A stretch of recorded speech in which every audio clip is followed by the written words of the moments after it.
మోకాళ్లలో గుజ్జును పెంచి నొప్పిని తగ్గించి సర్జరీని దూరం చేసే ఫ్రీడమ్ వాక్. ఇక్కడ అందరిని అడిగితే వాడు ఎంత బలా దూరం చెప్తాడంటే ఆడెంత గాలికి పెరిగిన ఎదమని. అందువల్ల ఆడికి తల్లిదండ్రుల మీద గౌరవం లేదు. పెళ్ళైన 3 నెలలకే బయటకు వెళ్ళిపోయినా.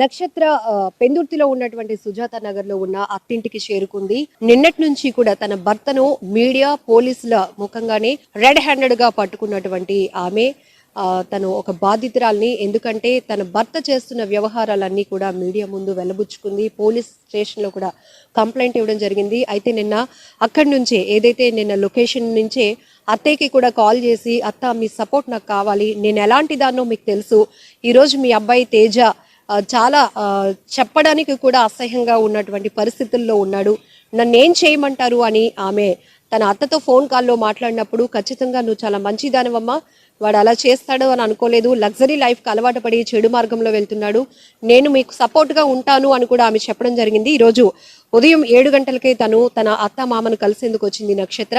అయితే అక్కడి నుంచి అత్త నుంచి ఒక రకమైన సపోర్ట్ వస్తే మామయ్య మరొక రకంగా ట్రీట్ చేస్తున్నారు. తేజ వాళ్ళ నాన్నగారితో కూడా మాట్లాడించాం సుమన్ టీవీ ద్వారా. ఎందుకంటే నక్షత్ర ఆరోపిస్తుందన్ని ఆరోపణలైనా వాస్తవాలు ఉన్నాయా, అసలు ఏం జరిగింది అడిగి తెలుసుకునే ప్రయత్నం చేస్తే ఆయన చెప్తున్నారు, పెళ్ళైన తర్వాత చాలా మారిపోయాడు నా కొడుకు, పెళ్లికి ముందు వరకు నా కొడుకు పెళ్ళైన తర్వాత సినిమాల్లోనికి వెళ్ళిన తర్వాత నా చెయ్యి దాటిపోయాడు, కాబట్టి తను ఏం చేస్తున్నాడో చెప్పలేని పరిస్థితిలో ఉన్నాను, తను ఇలా చెయ్యొద్దు అని చెప్పే పరిస్థితిలో కూడా నేను లేను అని ఆయన ఒక తండ్రిగా తన బాధ్యత ఏంటో కూడా సుమన్ టీవీతో షేర్ చేసుకోవడం జరిగింది. నక్షత్ర అలాగే వాళ్ళ మదర్ కూడా మనతో పాటు ఉన్నారు. సో అత్తింటికి వచ్చింది చాలా ఆశతో. ఎందుకంటే ఒక భర్తని ఎదుర్కోవటానికి తన తల్లిదండ్రుల సపోర్టే కాదు, తన అత్త మామ సపోర్ట్ కూడా కావాలని కోరుకుంది నక్షత్ర. అందుకే ఉదయం 7 గంటలకే అత్తింటికి చేరుకుంది, మామయ్యతో మాట్లాడింది. ఫ్యామిలీ మెంబర్స్ నుంచి అయితే గనక ఎలాంటి రెస్పాన్స్ వచ్చిందో కూడా ఒకసారి చూద్దాం. నక్షత్ర, మీ అత్తతో నిన్న మాట్లాడారు, ఆమె ఒక రకంగా మాట్లాడారు, మీకు సపోర్ట్ గా ఉన్నాను, వాడు ఇలా మారిపోయాడని అనుకోలేదు అని. సో ఇక్కడికి వచ్చిన తర్వాత మీ అత్తయ్య గారు మాట్లాడారా, మీ మామయ్య గారితో మాట్లాడారా, ఏం చెప్తున్నారు? మా అత్తయ్యతో మాట్లాడుతుంటే ఆవిడేం మాట్లాడలేకపోతున్నారు. ఎందుకంటే నేను ఆవిడని కొట్టేశారంటే శుభ్రంగా నాతో మాట్లాడారని చెప్పేసి మీడియాలో వచ్చిందని చెప్పేసి ఇప్పుడు కూడా మీ ముందు కూడా ఆవిడని మాట్లాడనివ్వటం లేదు. ఆవిడ చెప్తుంది కదా ఆడ ఎలాంటోడు, ఎంత వ్యసనాలకు అలవాటు పడ్డాడో. ఆవిడ ఇలా నోరిప్పుతుంది చెప్తుంటే ఆయన వచ్చి గసుకుని వెళ్ళిపోతున్నాడు, రూమ్లో పంపించారు ఆవిడని. సో ఆయన వర్షన్ చూశారు కదా, మీరు డైరెక్ట్ గా క్వశ్చన్స్ అడుగుతుంటే ఆయన గురించి ఏమో నాకు తెలియదు, నాకు సంబంధం లేదు, నేను వదిలేశానని చెప్తున్నాడు. అది ఎంతవరకు కరెక్టో నాకు తెలియదు. మొత్తం ఈ కాలనీ అంతగా ముందు షాప్కి వెళ్ళి కనుక్కుంటే పెళ్లికి ముందు ఆ మహా మనిషి తేజ అలాంటోడో మొత్తం ఇక్కడ కాలనీ అందరూ చెప్తారు, మొత్తం అందరూ చెప్తాడు. సిగరెట్ ఏంటి, తాగుడేంటి, తిరగడాలేంటి అమ్మాయిలతోని, ఒక్క హ్యాబిట్ కాడి మొత్తం ఈ కాలనీ అంతా చెప్తుంది. ఒకసారి పిలిచి అడగండి. ఇప్పుడు మీ భర్త ఉంటున్న అమ్మాయి వంశీ ధర్మజ్ఞతో మీరు ఎప్పుడైనా మాట్లాడారా? మీ బాధ కోసం లేకపోతే మీ బాండింగ్ కోసం చెప్పే ప్రయత్నం చేశారా? చాలా ఒక 3-4 టైమ్స్ చెప్పున్నాను తనతోని, ఇట్లా నాకు మ్యారేజ్ అయిందని నీకు తెలుసు అంటే తెలుసు, పాప ఉంది అన్నీ తెలుసు, అయినా నువ్వు ఎక్స్ పార్టీ అయిపోయావు ఎప్పుడో, మీరు ఎప్పుడైతే కేసులు వేసుకున్నారో అన్నీ ఇంకొదిలే, ఇప్పుడు నా మొగుడు నాకు సొంతం. నిన్న ఇక్కడికి వెళ్ళారు, వాళ్ళిద్దరూ ఉంటుండగానే మీడియాకి లేకపోతే పోలీసులకి వాళ్ళ వ్యవహారం చూపించే ప్రయత్నం మీరు చేశారు. నిన్న అమ్మాయి బయటకు వచ్చిన తర్వాత కూడా స్టేషన్ కి రండి 2 పార్టీస్ అని కూడా చెప్పారు కదా, నిన్న మీరు స్టేషన్ కి వెళ్ళారా? అమ్మాయితో అక్కడ కూడా మాట్లాడారా పోలీసుల సమక్షంలో? నేను స్టేషన్ కి వెళ్ళానండి, 3 టౌన్ పోలీస్ స్టేషన్ కి వెళ్ళాను, కానీ ఆ అమ్మాయి రాలేదు. ఆ అమ్మాయిని తీసుకెళ్ళింది ఒక కానిస్టేబుల్, హెడ్ కానిస్టేబుల్ పట్టుకెళ్లారు. మరి పట్టుకెళ్ళిన తర్వాత అమ్మాయి స్టేషన్ కి రాదా కదా రావాల్సింది, ఇప్పుడు అమ్మాయి కాదు అబ్బాయి రావాలి కదా. ఇద్దరిని స్టేషన్ కి పట్టుకెళ్ళినప్పుడు ఇద్దరు స్టేషన్ కి రాకుండా మధ్యలో ఎస్కేప్ అయిపోయారు. అంటే నేను మీకు చెప్పాను కదా, అంతే, వాళ్ళకి పొలిటికల్ బ్యాక్గ్రౌండ్ ఉందంట. సో వాళ్ళు ఏమైనా చేయగలరు, ఎంతటి ఇన్ఫ్లుయెన్స్ చేసైనా వాళ్ళు తప్పించుకోగలరు. సో ఇక్కడ నేనే పోరాడాలి, అంతే, నేనే ఇటు అటు తిరిగి వాళ్ళని బతంలాడుకోవాలి. మీడియా సపోర్ట్ లేకపోతే నాకు ఎటువంటి సపోర్ట్ కూడా లేదు. నిన్న 3 టౌన్ లో ఏమైనా కేసు ఫైల్ చేశారా? కంప్లైంట్ రాసిమ్మన్నారు, తర్వాత వాళ్ళని పిలిపించి మాట్లాడుతారు. మరి మీరు క్వశ్చన్ చేయలేదా? నిన్న అక్కడికి వచ్చారు, ఒక సార్లు అడిగాను మేడం, నేను అక్కడ కానిస్టేబుల్స్ ని ఎస్ఐని అందరినీ అడుగుతున్నాను, వచ్చినమ్మాయి ఏదండి, తను అంతకన్నా మాకన్నా ముందు స్టార్ట్ అయింది కదా, తను రాలేదు ఎందుకంటే నాకు తెలియదేమ్మా, కేసు అయితే వచ్చింది కానీ అమ్మాయి ఎక్కడుందో మాకు తెలియదు అంటున్నారు. ఎక్కడుందో తెలీదు అంటే వాట్ డస్ ఇట్ మీన్? నాకు అర్థం కాలేదు అసలు. అంటే ఎలాగ తీసుకోండి అంటే పోలీసే మాయం చేసి ఉంటాడు వాళ్ళిద్దరు. నక్షత్ర, మీ మామయ్య చెప్తున్నారు మా అబ్బాయే కానీ తను నా కంట్రోల్లో లేడు, అవుట్ ఆఫ్ కంట్రోల్. ఎందుకంటే కోడలు కొడుకు ఇద్దరు కూడా పెళ్ళయిన తర్వాత ఒక 3 రోజులు మాత్రమే మాతో పాటు ఉన్నారు. తర్వాత వాళ్ళ ఇండివిజువల్ లైఫ్ చూసుకున్నారు కాబట్టి ఇంకా వాళ్ళ లైఫ్ వాళ్ళదే అని వదిలేసాము. కాబట్టి వాళ్ళ మీద ఎలాంటి గ్రిప్పు లేదు, వాళ్ళ కోసం ఎలాంటి ఇన్ఫర్మేషన్ కూడా లేదు అని చెప్తున్నారు. మీ మామయ్య మాటల్ని నువ్వు ఎలా ఒక ఎగ్జాంపుల్ చెప్తానండి. పెళ్లి చేసుకుంటారు, ఫారిన్ వెళ్ళిపోవాల్సి ఉంటుంది వైఫ్ అండ్ హస్బెండ్. అప్పుడు ఇక్కడ ఇంట్లో ఉన్న ఇన్లాస్ వదిలేస్తారండి? మీరు చెప్పండి. ఫారిన్లో జాబులు చేస్తున్న వాళ్ళు ఇక్కడ అత్తమామలు వదిలేస్తారా? ఫారిన్లో ఉన్నారు, మీరు సస్తే సావండి, బతికితే బతకండి అని వదిలేస్తారా?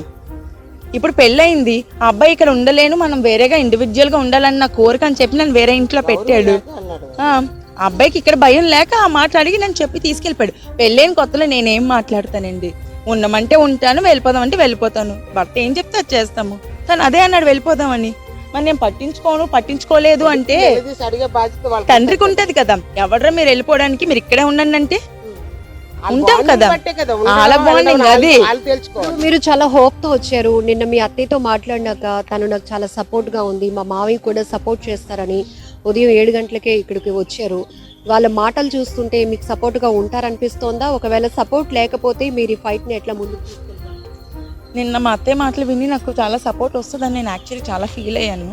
బట్ ఆవిడ ఎప్పుడైతే నేను మీడియాలో ఆవిడది కూడా టెలికాస్ట్ అయిందో ఆవిడని కూడా బాగా అబ్యూస్ చేశారంట లోన. మరి ఇంకా ఆవిడ కూడా బయటకు రాదని ఇంకా అర్థమైపోయింది.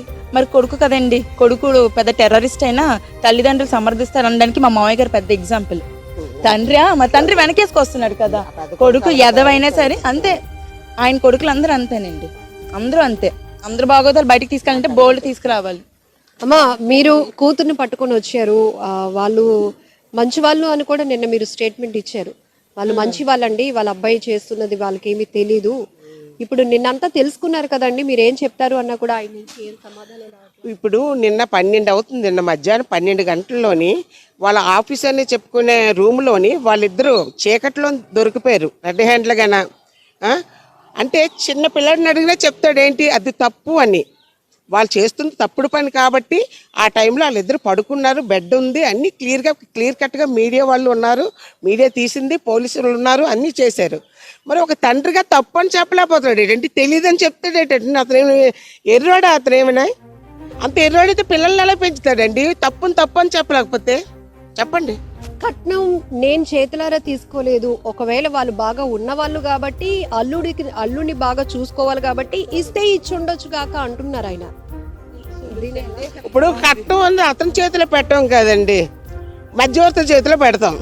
నేను తీసుకోలేదు అంటాడు. ఆడపడుచు కట్నాలు ఆడపడుచు చేతిలో పెడతాం, అది నేను ముట్టుకోలేదు అంటాడు. అంత తెలివిగా మాట్లాడిన మేమేం మాట్లాడతామండి? మీరు ఇవ్వలేదు అని కూడా ఆయన స్టేట్మెంట్ ఇవ్వలేకపోతున్నారు. ఇస్తే ఇచ్చి ఉండొచ్చు, వాళ్ళకి బాగా ఉంది, కూతురుకి బాగా చూసుకుంటాడు అని కొడుకు ఇచ్చి అల్లుడికి ఇచ్చి ఉండొచ్చు. ఇప్పుడు కట్నం తీసుకోవడం అనేది మామూలుగా నేరం అండి. డైరెక్ట్గా నేను తీసుకున్నాను ఏదంటే చెప్పడండి, తీసుకున్నాను కూడా చెప్పరు. తీసుకున్నానని ఎలా చెప్తాడండి? అది ఎవరు మీరు అడిగినా చెప్పరు. తేజ వాళ్ళ ఇంటికి వచ్చాం. ఇక్కడైతే నాకు ఒక విచిత్రమైన పరిస్థితి కనిపించింది. ఫస్ట్ వాళ్ళ మదర్ చెప్పే ప్రయత్నం చేస్తున్నారు. ఏంటంటే సినిమాల్లోనికి వెళ్ళిన తర్వాత చాలా చేంజెస్ కనిపించాయమ్మా, లగ్జరీ లైఫ్కి అలవాటు పడ్డాడు, తర్వాత ఇలాంటి రకాలైన హ్యాబిట్స్కి అలవాటు అవ్వడం అని ఆమె చెప్తుంటుంటేనే ఆమె చెప్పడానికి కన్సర్న్ పర్సన్ కాదు, షీ స్టెప్ మదర్ అని అతను చెప్తున్నాడు. సో అట్లా నేను కూడా ఖండించాను. ఒక తల్లి లాంటి తల్లిని మీరు ఎట్లా చెప్తారండి అని నేను చెప్పినప్పుడు కూడా నా కొడుకు కోసం నాకు తెలిసి నేను చెప్తాను అంటూ ఆయన సుమన్ టీవీతో కొన్ని మాటలు షేర్ చేసుకున్నారు. పెళ్ళి అవ్వకముందు వరకు తను నా కంట్రోల్లో ఉన్నాడు. పెళ్ళి అవ్వకముందు కన్నా సినిమాల్లోనికి వెళ్ళకముందు, సినిమా అంటే నా కొడుక్కి చాలా ప్యాషన్. నాకు 4 పిల్లలు, అందులో 2వ వాడు తేజ. తనకి సినిమాలంటే చాలా ఇష్టం, ప్యాషన్. కానీ మేము వద్దన్నాం. అయినప్పటికీ మిడిల్ క్లాస్ ఫ్యామిలీ మాది, అయినప్పటికీ కూడా తను ఇంట్రెస్ట్గా వెళ్ళాడు. అలా సినిమా ఆడిషన్లోనే వీళ్ళిద్దరికి, నక్షత్రకి తనకి పరిచయం ఏర్పడింది. పెళ్లి కూడా చేసాం చాలా గ్రాండ్గా. ఉన్నంతలో వాళ్ళు కూడా నక్షత్ర వాళ్ళ ఫ్యామిలీ కూడా హై ప్రొఫైల్ కాబట్టి బాగా చూసుకోవాలి అల్లుండని ఇస్తే ప్రాపర్టీస్ ఇచ్చి ఉండొచ్చు అని కూడా ఆయన చెప్తున్నారు. రెండోది ఏంటంటే ఒక తండ్రిగా మీ బాధ్యత ఏంటి అని మనం క్వశ్చన్ చేసినప్పుడు ఆయన చెప్తున్న సమాధానం ఒకటే, నా దగ్గర ఉంటే నా కంట్రోల్లో ఉంటే నేను వాళ్ళ కోసం ఏదైనా చెప్పగలను, కొడుకు కోసం కోడల కోసం. వాళ్ళు ఎప్పుడైతే గడప దాటి బయటకు వెళ్ళిపోయారో వాళ్ళు ఏం చేస్తున్నారో కూడా తెలీదు. ఇక్కడ సుజాత నగర్లో ఉంటున్న ఇంటికి మా అబ్బాయి వచ్చి కూడా చిన్న ముసలివాడలో ఉంటున్న ఇంటికి మా అబ్బాయి వచ్చి కూడా దాదాపు 4-5 సంవత్సరాలు అవుతోంది. ఫోన్లో మాత్రం టచ్లో ఉంటాం, కానీ ఫోన్లో కూడా వాళ్ళ పర్సనల్ విషయాలు ఏవి చెప్పడు. మరి మనవరాల పరిస్థితి ఏంటని అడిగినప్పుడు తల్లిదండ్రులుగా వాళ్ళ బాధ్యతే, ఈ వయసులో మేమేం చెప్పగలుగుతాం, మేమేం బాధ్యత తీసుకోగలుగుతాం, ఈ విషయంలో ఎలాంటి జడ్జ్మెంట్ ఇవ్వడానికి కూడా మేము రెడీగా లేము అనేది ఆయన వెర్షన్ చెప్తున్నారు. సో ఇమీడియట్గా నక్షత్ర వాళ్ళ మదర్ కూడా వారించే ప్రయత్నం చేశారు. ఒక తండ్రిగా బాధ్యత తీసుకోవాల్సింది పోయి మీరు నాకేం తెలియదు అని తప్పించుకునే ప్రయత్నం ఎలా చేస్తారు అని కూడా అతను చెప్తున్నారు. మీరేమంటారు? ఇప్పుడు ఒక తల్లిగా కూతురు కాపురం ఇలా అయిందని నిన్నటి నుంచి తిరుగుతున్నారు, కేసులని దిశలో కూడా కంప్లైంట్ ఇచ్చి ఉన్నారు, నిన్న 3 టౌన్లో కూడా కంప్లైంట్ ఫైల్ అయింది. ఇప్పుడు అతని మాటల్ని మీరు ఎలా చూస్తున్నారు? ఇప్పుడు నక్షత్ర పరిస్థితి ఏంటమ్మా? అదండి, అతను ఒక తండ్రిగానే ఒక కొడుకు కాబట్టి బలాదూరుగా వదిలేశాను, పెళ్ళైన తర్వాత వదిలేసాను. ఒక తండ్రి అనే మాటలు కాదండి అవి. ఇక్కడ నా కొడుకు నా కంట్రోల్లో లేడు అనడానికి ఏం లేదండి. వాళ్ళందరూ కొడుకుల కంట్రోల్లో ఉంటాడండి తండ్రి. అతను డబ్బు ఉంటే చాలు, కొడుకు అక్కడికి వెళ్ళిపోయి తెచ్చినా ఇస్తే చాలు అతనికి డబ్బులు. అప్పుడప్పుడు మా దగ్గర తీసుకున్న డబ్బులే ఇతను ఇవ్వలేదు. బ్యాంక్ స్లిప్పులు కూడా ఉన్నాయి ఇతనికి డబ్బులు వేసినవి, ఆ డబ్బులే మాకు ఇవ్వలేదు. ఇంకా కొడుకు కోసం ఏం కంట్రోల్లో పెడతారండి ఇతను. అప్పుడు అతను ఫోన్లో మాట్లాడినవి వేరేగా ఉన్నాయండి. ఎదవలు పుట్టారమ్మా, నాకు ఎదవలు పుట్టారు, నేను ఏం చేయగలనమ్మా అని మాకు బ్రతిమాలుకున్నారు అతను.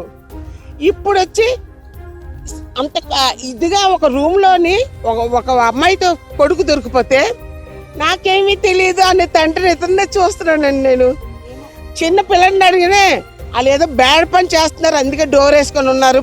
మధ్యాహ్నం 12 గంటలకి ఒక ఆఫీస్ రూమ్ అని చెప్తున్నాడు ఆ ఎదవ. కొడుకు అనేవాడు బలాదురుగా వదిలేస్తే తండ్రి అంటారండి. నక్షత్ర ఏం చేయబోతున్నారు? ఇంకా దీనికి సంబంధించి పోలీసులు అప్రోచ్ అవుతున్నారు కదా. మేడం ఒక్క విషయం మేడం, సుప్రీంకోర్టు అడల్టరీ లీగల్ అని చెప్పింది కదా, ఇది ఒక్క పాయింట్ ప్లీజ్ వెయ్యండి. ఇది ఒక్కటి, అడల్టరీ లీగల్ అని చెప్పారు, మరి ఇది కట్టిన దానికి వాల్యూ ఏంటండి? అడల్టరీ లీగల్ అయినప్పుడు పెద్దవాళ్ళ తల్లిదండ్రుల మధ్య బంధుమిత్రుల మధ్య కట్టిన తాళికి ఏంటి వాల్యూ ఉంది? దీనికో వాల్యూ ఉండాలి కదా. అడల్టరీ లీగల్ అన్నప్పుడు దీనికి వాల్యూ ఉండకూడదు. ఎవరికి నచ్చినట్టు వాడు తిరగమని చెప్పాలి.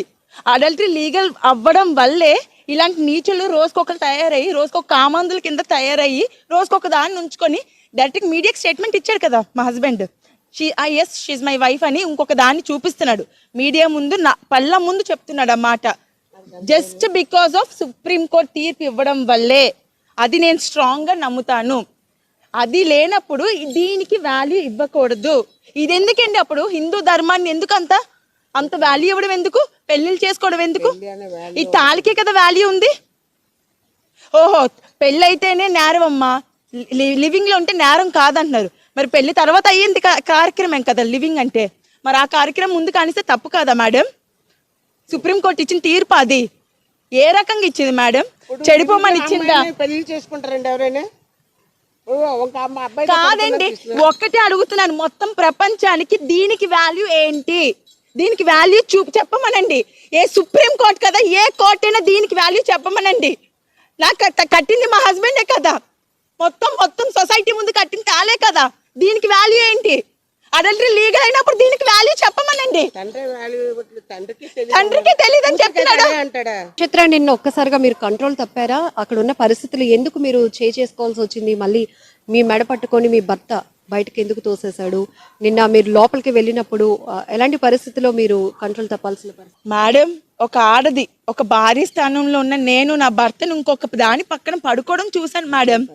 మధ్యాహ్నం 12 అయినా కళ్ళు కూడా తెరుచుకోలేకపోతున్నాను నేను వెళ్ళినంత వరకు. అంత గాఢ నిద్రలోని ఒంటి మీద బట్టలు కూడా సరిగ్గా లేవు ఇద్దరికి.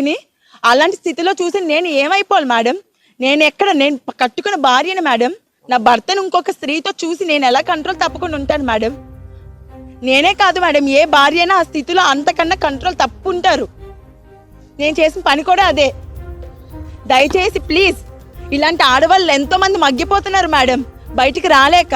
రండి, వచ్చి అలాంటి వాళ్ళు పరువులు తీసి హ్యాపీగా బతకాలే కానీ మేడం ఇలా చేసిన వాళ్ళని ఎంకరేజ్ చేయకూడదు madam. Please madam, supreme court తన తీర్పును వెనక్కి తీసుకుంటే తప్ప జీవితాలు బాగుపడవు మేడం.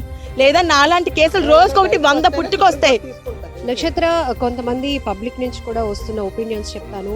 భర్త కావాలి అనుకుంటున్నప్పుడు గుట్టుగా చేసుకోవాలి కానీ ఇలా వీధికి ఈడ్చడం ఏంటి, ఆమె ఇంటెన్షన్ ఏంటి అని రెండో రకంగా ప్రశ్నించే వాళ్ళు కూడా ఉన్నారు. కానీ మీరు చెప్తున్నారు చాలా భరించాను, చాలా ఇంకా నా వల్ల కాలేదు, నా కూతురు భవిష్యత్తు ఏంటని ఒక్క కోణంలో మాత్రమే అతన్ని నేను యాక్సెప్ట్ చేయడానికి ఉన్నాను. అలానే ఇతను చేసే పనులు ఇంకొకరికి కూడా చెప్పుదెబ్బ కావాలి అంటే ఇలాంటి వాళ్ళ స్థితి ఏంటో ప్రపంచానికి చూపించే ప్రయత్నం చేశాను అన్నది మీ వెర్షన్. మీరేం చెప్పాలనుకుంటున్నారు సమాధానం? మేడం, నాకు మ్యారేజ్ అయ్యి 10 years అయింది. నేనే 1 yearకో 2 yearskో బయటకు వచ్చి పరుగులు తీయలేదు మేడం. మ్యారేజ్ అయ్యి 10 years అయింది ఎగ్జాక్ట్గా. ఈ ఇయర్తో 10 years అయింది. లాస్ట్ 3 yearsగా డిస్టర్బెన్సెస్ 10 సంవత్సరాలుగా భరిస్తున్నాను దాన్ని కదా మేడం. మొహాల మీద ఉమ్ములు వేస్తాడు మేడం మనిషిని ఇలా పట్టేసుకొని. అదొక సైకోయిజం. 3 సంవత్సరాల నుంచి డిస్టర్బెన్సెస్ వచ్చాయంటే నా మొగుడు 10 మందితో తిరుగుతున్నాడని తెలిసింది మేడం. అడిగే ప్రయత్నంలో తను పారిపోయాడు. నేను ఎక్కడుండాల్సిందని అక్కడే ఉన్నా, తను పారిపోయాడు. తను పారిపోతే అంటే ఇప్పుడు ప్రపంచానికి తెలియజేయకపోతే ఇలాంటి కామందులు ఇంకొక 100 మంది పుట్టుకొస్తారు కదా మేడం. నాలాంటి హస్బెండ్ ని వదిలేస్తే సుప్రీం కోర్టు ఇచ్చిన తీర్పు అడల్టరీ లీగల్ అని ప్రూవ్ అయితే రేపిస్టులు 100 మంది తయారవుతారు. రేపు ఆ రేపిస్టులను కూడా లీగల్ అని చెప్పండి. అడల్టరీ లీగల్ అన్నారు కదా, అది తీర్పు వెనక్కి తీసుకోకపోతే మేడం, అమ్మాయిలు ప్లీజ్, మీ వైఫ్లు ప్లీజ్ రండి, బయటికి రండి. ఇలాంటి పరిస్థితులు ఉంటే బయటకు వస్తే సుప్రీం కోర్టు తీర్పు వెనక్కి తీసుకునే అవకాశం ఉంటుంది. నక్షత్ర, కొన్ని సందర్భాల్లో తల్లిదండ్రుల సపోర్ట్ కూడా లేని బాధిత మహిళల్ని మేము చూస్తున్నాం. ఇప్పుడు మీకు సపోర్ట్ లేకపోతే మీరు మీ పాప పరిస్థితి ఎట్లా ఉంది? మేము సూసైడ్ చేసుకుంటాం మేడం. మాకు అంతకన్నా ఆప్షన్ లేదు. ఎందుకంటే తిండి పెట్టినోడే లేకపోతే ఆకలితో చచ్చిపోవాలి మేడం, ఆకలితో చచ్చిపోవాలి. ప్రత్యేకంగా మేము సూసైడ్లు చేసుకోక్కర్లేదు. ఎవరు చూడడానికి లేకపోతే ఆకలితో చచ్చిపోతాం అంతే. ఏముంటది మేడం, వీళ్ళు పో అంటారు, వాళ్ళు ఉండరు. అప్పుడు మా పరిస్థితి ఏంటి? నేను నా కూతురుతో తీసుకెళ్ళి ఎట్టని దూకియాలి, లేదంటే ఆకలితో చచ్చిపోవాలి, అంతే. ఈ రెండే. మీడియా హెల్ప్ తప్ప నేను ఇంకెవరి హెల్ప్ నాకు చెయ్యరు కూడా మేడం. మీడియా తప్ప సుమన్ టీవీ ప్రత్యేకమైన ఫోకస్ తీసుకొని మొత్తం సేవ్ చేశారు మేడం. నిజంగా చెప్తున్నాను, నా లైఫ్ అని కాదు, ఎంతో మంది అమ్మాయిల లైఫ్ సేవ్ చేసింది సుమన్ టీవీ. ఇప్పుడు నా లైఫ్ కూడా సేవ్ చేస్తుంది మీరే. కాబట్టి నేను మీకే థ్యాంక్స్ చెప్తాను. నా లైఫ్ మరి ఇప్పుడు దీని తర్వాత నేను పోరాటం అయితే ఆపడు మేడం. ఎక్కడ నేను తగ్గేదైతే లేదు.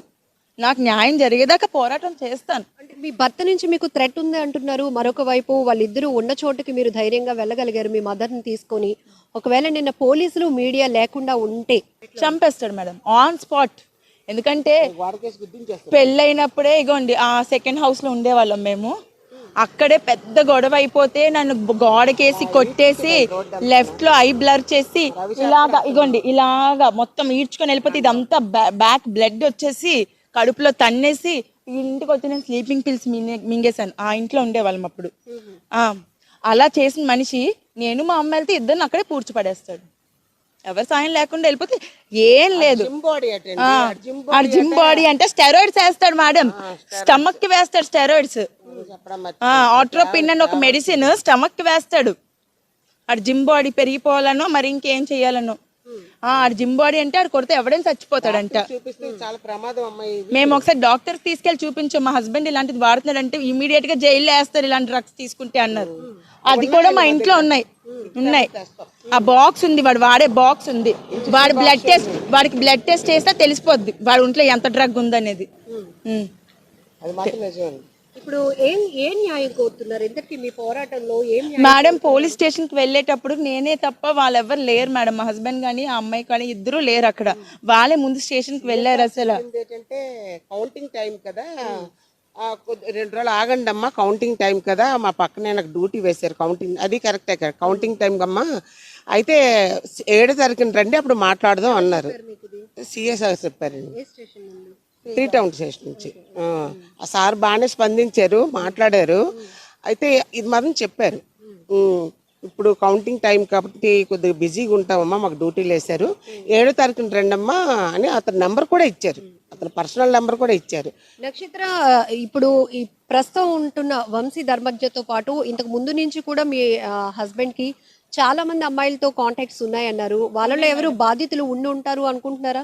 ఇప్పుడు మిమ్మల్ని చూసి ధైర్యంతో ఎవరైనా బయటకు వచ్చే వాళ్ళు ఉంటారంటారా? చూసి బయటకు వచ్చి ఆడపిల్ల తొందరగా రాలేరని అనుకుంటున్నాను మేడం. తొందరగా రాలేరని నేను అనుకుంటున్నాను. కానీ ఆ వాయిస్ రికార్డ్స్ ఉన్నాయి మేడం. ఇప్పుడు సబ్మిట్ చేయమంటే మా మావయ్య గారు నాకు సపోర్ట్గా మాట్లాడిన రికార్డ్ ఉంది. రీసెంట్గా నాతో మాట్లాడారు. ఏం మాట్లాడారు? ఇలాంటి ఎదవాళ్ళందరూ నా కడుపునే పుడతారమ్మా, నీకెందుకు, మేము ఉన్నాం కదా, ఇప్పుడు నేను చూసుకోను అంటున్నాడు మిమ్మల్ని. నేను ఉన్నాను కదా, మీకెందుకు భయం, నీ పిల్లకి ఏంటి భయం, మేము ఉన్నాం, మేము చూసుకుంటాం. ఆడు పెద్ద ఎదవమ్మా, ఆడు ఎవడి మాట వెండు, తండ్రి మాటే వెండు, ఆడు ఎవడి మాట వెండు, ఆడు ఒక పెద్ద ఎదవ అని చెప్పిన స్టేట్మెంట్, నా మామగారు ఇచ్చిన స్టేట్మెంట్ ఉంది. అది వినిపించమంటే వినిపిస్తాను. ఈ అబ్బాయి అమ్మాయిల గురించి ఏమేమి మాట్లాడో వినిపిస్తాను. అవతల అమ్మాయిలు ఈ అబ్బాయి గురించి ఏం మాట్లాడారో వినిపిస్తాను. అన్ని రికార్డ్స్ నా దగ్గర ఉన్నాయి. కావాల్సింటే నేను అమ్మాయిలు అంటున్నారు, ఎవరు వాళ్ళు? కూడా పబ్జీ గేమ్ లో ఆడి, పబ్జీలో ఆడి అందులో ట్రాప్ అయిన అమ్మాయిలు. డబ్బులు డిమాండ్ చేస్తాడా? అది మనకి తెలియదు మేడం. వీడికి ఎక్కువ సెక్షువల్ హెరాస్మెంట్ ఎక్కువ అందరికీ. దానికి ఓకేను ఇలాగే చెప్తాడండి. రికార్డ్ ఏం అది పిలిచింది నన్ను, నేను పెళ్ళైనోడిని కదా, నేను సేఫ్ గా బయటపడను, రోడ్ల మీద తిరగను అంతే, సేఫ్ గా రూమ్ లో. పెళ్ళైనోడిని, నాతో రిస్క్ ఉండదు. మీరంటే పోరంబోకులు రా, నేనైతే పెళ్ళైనోడిని, నేను మీలా రోడ్ల మీద ఉన్న రూములకే వెళ్ళిపోతానని చెప్పిన రికార్డ్ నా దగ్గర ఉందండి. సుమన్ టీవీలో మీ పర్సనల్ అండ్ బిజినెస్ ప్రమోషన్స్ కోసం కింది నెంబర్కి కాంటాక్ట్ చేయండి.